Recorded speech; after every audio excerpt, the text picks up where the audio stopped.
젊은 나이에 재능을 보여주고 높은 평가를 받은 선수가 반드시 스타로 성장하는 것은 아닙니다.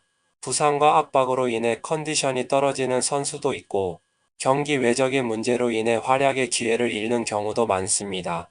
이번에는 큰 기대를 받았지만 결국 무대에서 사라진 한국 선수 한 명을 소개합니다.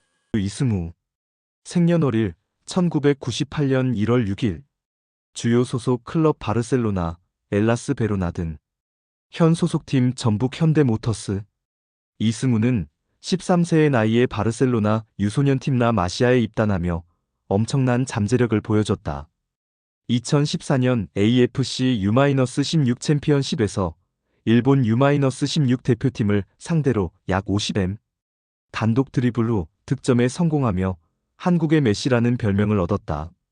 바르셀로나 1군 승격에는 실패했지만 엘라스 베로나 소속 시절 2018 러시아 월드컵 명단에 포함되며 한국 대표팀의 미래로 주목받았다. 그러나 이후 그의 커리어는 정체됐다. 엘라스 베로나에서 세리에 B로 강등된 후 신트트라위던과 포르티모넨스에서는 거의 존재감을 보여주지 못했다. 결국 2022년 그는 10대 시절부터 뛰던 유럽을 떠나 수원 FC와 계약하며 국내로 복귀했다. 모국으로 무대를 옮긴 후 반등이 시작됐다. K리그 첫 시즌에서 리그 13골을 기록했고 2024 시즌 전반기 18경기에서 10골 2도움을 기록하며 폭발적인 활약을 펼쳤다. 7월에는 한국 최고의 명문팀 중 하나인 전북 현대모터스로 이적하며 4년 반의 장기 계약을 체결했다. 이러한 부활을 발판 삼아 11월에는 부상선수 대체 명단으로 추가 발탁되며 5년 만에 다시 국가대표팀에 복귀했다. 어대표팀 데뷔 후 7년이 지났지만 아직 득점이 없어 그의 첫 어매치 골이 언제 나올지 기대를 모은다. 라이벌은 어느 순간 자연스럽게 확정되는 것 같다. 쇼와 시대 가요 가수처럼 시간이 지나고 보니 대항마로 설정된 경우도 있다. 하지만 미디어가 서둘러 경쟁 구도를 만들려 하면 종종 좋지 않은 결과를 초래한다. 한국에도 오타니, 이치로뿐만 아니라 메시도 있구나.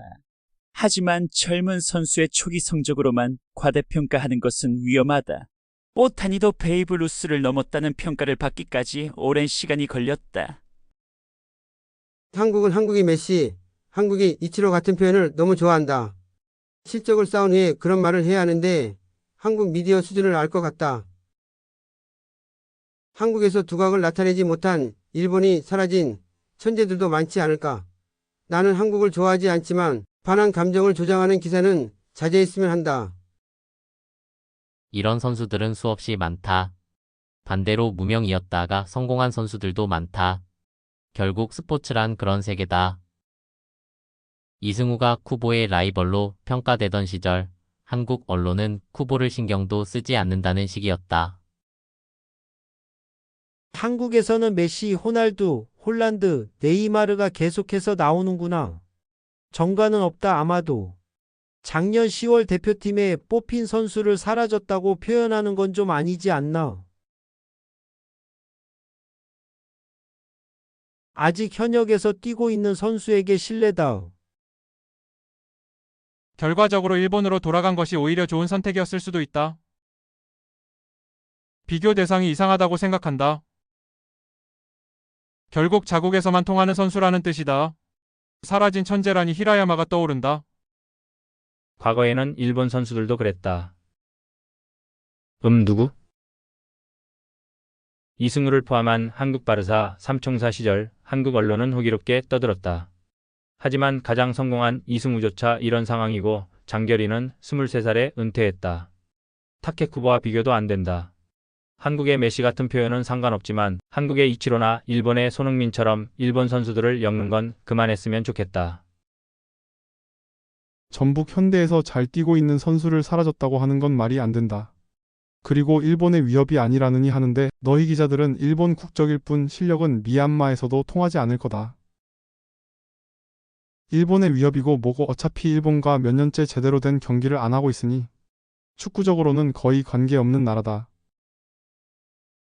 살짝 활약했다고 메시, 이치로, 오타니가 되는 나라네. 지금까지 기사와 댓글을 보았습니다. 여러분은 어떻게 생각하시나요? 댓글로 의견을 남겨주세요. 감사합니다.